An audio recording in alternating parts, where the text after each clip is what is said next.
재벌 총수 일가가 보유한 회사의 내부 거래는 정부의 강력한 규제 덕에 줄어들고 있지만 규제 대상 기준을 살짝 벗어난 회사들의 내부 거래는 오히려 늘어난 것으로 집계됐습니다.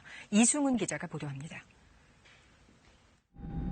올해 자산 규모 5조 원 이상 59개 기업의 내부 거래 금액은 198조 6천억 원입니다. 지난해보다 7조 2천억 원 증가했습니다. 전체 매출 가운데 내부 거래가 차지하는 비중도 12.2%로 지난해보다 0.3%포인트 높아졌습니다. 내부 거래는 상장사보다는 비상장사에 그리고 총수가 있는 기업일수록 높았습니다. 총수가 있는 상위 10대 기업 집단의 내부 거래 비중은 13.8%로 전체 평균보다 높았습니다. 이들 10개 기업 집단의 내부 거래 금액만 151조 원이 넘습니다.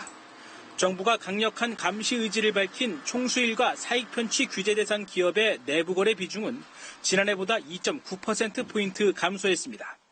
하지만 정부의 규제 대상 기준을 살짝 벗어난 이른바 사각지대 회사의 경우 내부 거래의 비중이 지난해보다 0.7%포인트 증가했습니다.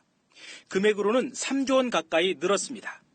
사익 편취 규제 대상 회사에서 사각지대 회사로 변동된 회사들의 영향도 있는 것으로 분석되어서 규제 회피 여부에 대한 지속적인 모니터링이 필요한 것으로 판단됩니다. 특히 사각지대의 기업은 수의계약의 비중이 무려 90%가 넘어 개선책이 시급한 것으로 나타났습니다.